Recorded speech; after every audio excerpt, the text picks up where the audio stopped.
Hi everyone, today we're going to discuss torque, and by that I mean this word here. And I'll tell you what that is in a little bit, but first of all we just have to do a bit of background work, and we're going to firstly discuss what force is, just very basic discussion, and then we're going to think about torque. There's an idea of torque, and there's also a formula. And finally we're going to calculate torque. So first of all, before we get on to what on earth torque is, we need to understand force. So force is just pushing or pulling, and it's measured in the unit of newtons. So, and a force with a lot of newtons is a big force. So let's say something is being pushed or pulled to the right. That could be described with an arrow, and then the number of the force, let's say it's 1050, well it's 1050 newtons. That's the unit.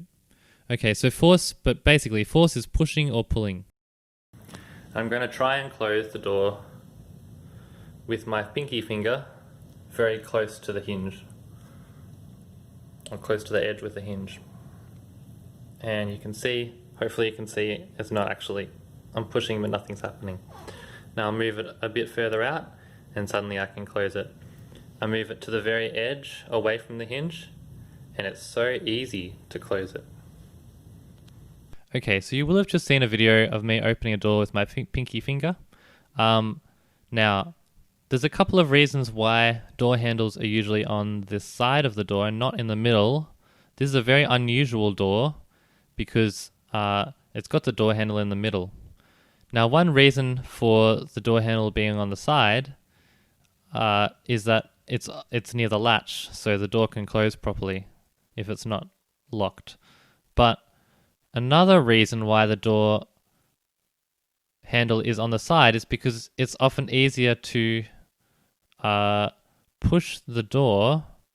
If you grab the handle, turn it, and then push with that same hand, it's easiest to push that when the handle is a long way away from the hinge or the place where it turns. Now, why is that? That's because of torque. So, torque is the rotational version of force. So, you can see that force is represented by an arrow, and that's a straight line. So, forces can be applied. There's basically a straight line pushing or pulling, but torque is in a circle, it's rotating. So if force is pushing or pulling, torque is twisting or turning. And torque is applied when someone tries to turn a wheel or stop it from turning. Now that doesn't answer the question that we just had about door handles, but you'll find that if you push further away from the place where everything's rotating around, there's a bigger torque, and we'll explain that in a second. So now you will see a video of me in my car turning my steering wheel. Here I am in my car, there's the steering wheel. Now, it's not very good for the tires to turn the steering wheel while the car is not moving, and the reason for that is because friction is good when you're moving, but when you've stopped and you're trying to turn the wheel, it means the car wheels are kind of stuck to the ground, and so it twists them around, and it's not very good for the tires to do it. But I'm going to do it because, well, I do it anyway sometimes. So if I have my hand over here close to the middle of the wheel, and I try to turn the wheel, it's pretty hard to do that actually. But if I put my hand on the edge of the wheel, like this, and I move the wheel, it's a lot easier to do it. That's why cars have such big steering wheels, and buses, you might have, if you have a look in the cockpit of a bus, they often have very big steering wheels, just to make it a little bit easier to turn that massive bus around. And also, if you have a name idea for my car doesn't have a name, and I was thinking of naming it, and yeah, so if you have an idea, put it in the comments, I'd like to hear it. So after you've seen that video, hopefully you could say very confidently what happens when these three forces are applied. So if I push down on the wheel like that, what happens? Of course, nothing happens. If I push down on the wheel over here, which I was doing in the video, the wheel turns, but it's hard to turn. And if I push over here a long way away from the center, it's easier to turn. So what's happening here is the further you go away from the middle of the wheel, the bigger torque you have, even if... So you're applying a force right here, and the force makes a torque because it makes the wheel rotate around. So you're applying a bigger torque over here with the same force. And the reason for that is, that's what I just said. The reason for that is that torque is the force that you apply times the radius of the turning circle. What that means is, this is the radius of the circle. So let's say you've got a wheel and it rotates around like this in a circle. The torque is the force that you apply to rotate it times the distance away from the center. So that's why if I have a steering wheel and it rotates around here, and I push it here, if I push it here, I'm so close to the center, this is my radius. My radius is very small, but if I push it further away from the center, then the radius is bigger, and that means the torque is bigger. Sorry if you didn't understand that diagram. That wasn't the greatest diagram. We'll have some examples. So let's work out what the force is and what the radius is in each case. So let's say you're trying to turn a wheel and you're applying a force of 20 newtons to the wheel. That's the force. So the arrow starts from here. That means the force is being applied here. So somebody's pushing over here where the red dot is that I just drew. And now what's the radius? The radius is how far away from the center you're pushing. So what is the radius in this case? If you've got a wheel and this distance is 30 centimeters, that's the diameter. Remember, the radius is always half the diameter. So in this case, for the wheel, the force would be 20 newtons. The radius would be 15 because it's 30 divided by 2. Okay, in this case, let's have a look at this. You've got a spanner and it's trying to push, somebody's pushing over here and they're trying to turn this nut over here.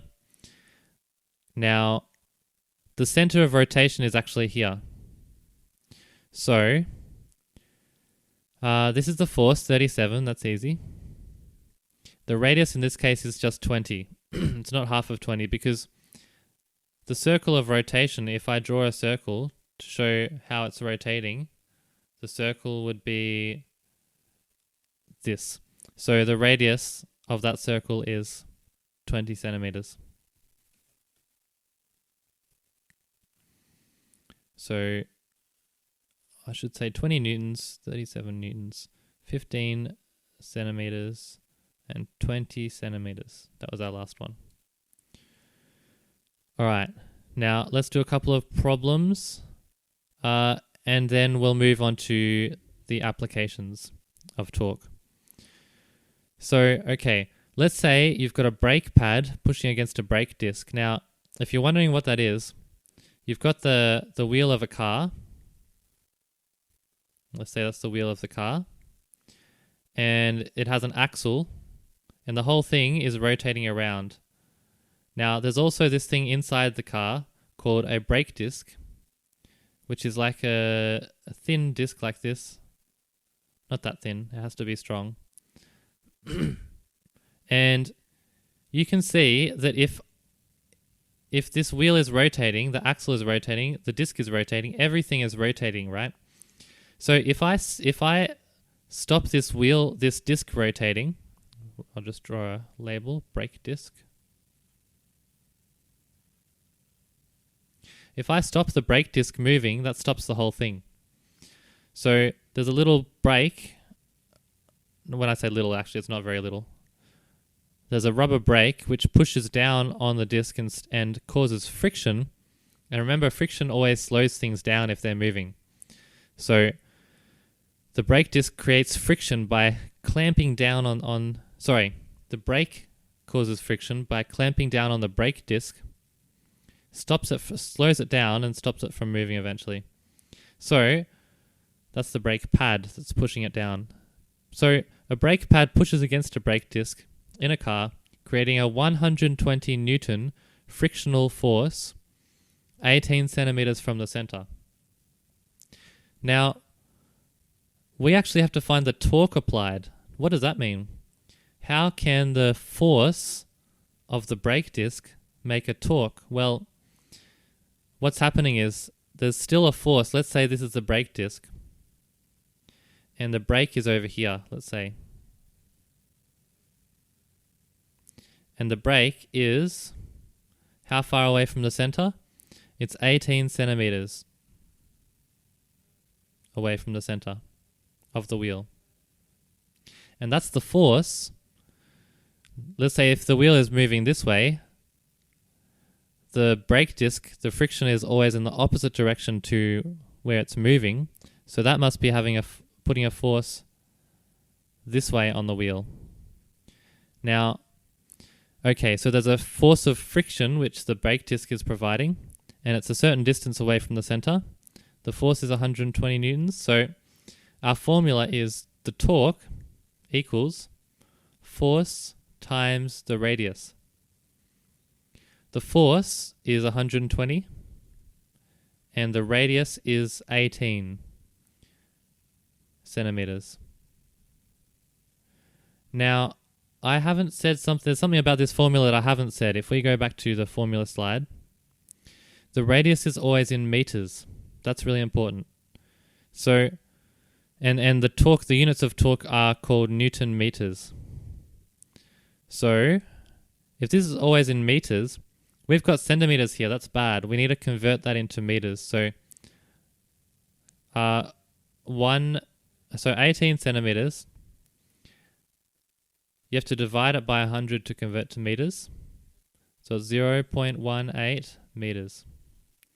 So it's actually 0.18 over here. And let's work that out.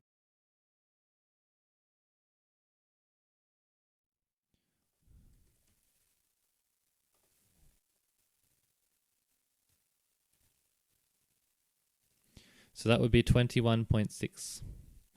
And the units are Newton meters. All right.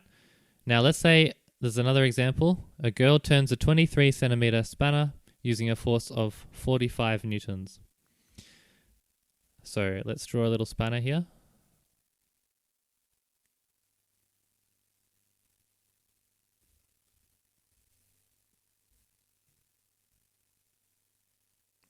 Okay, so 23 centimeters.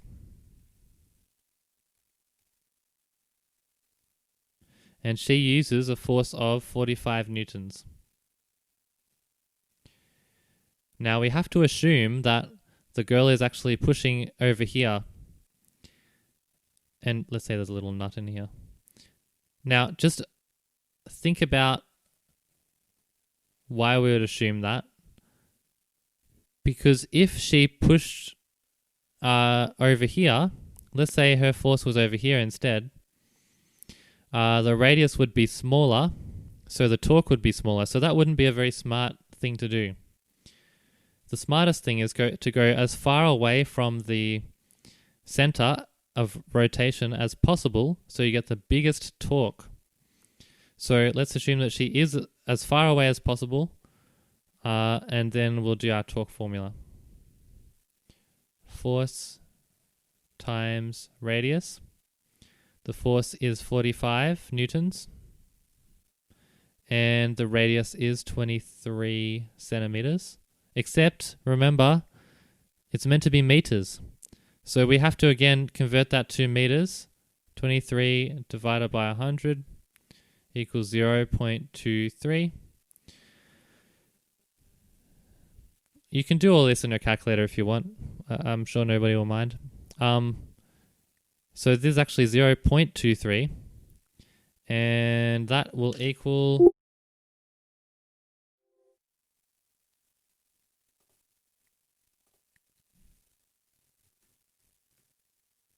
10.35.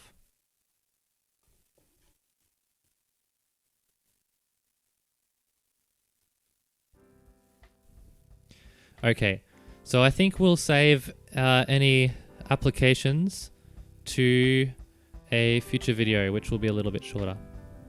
All right, see you next time.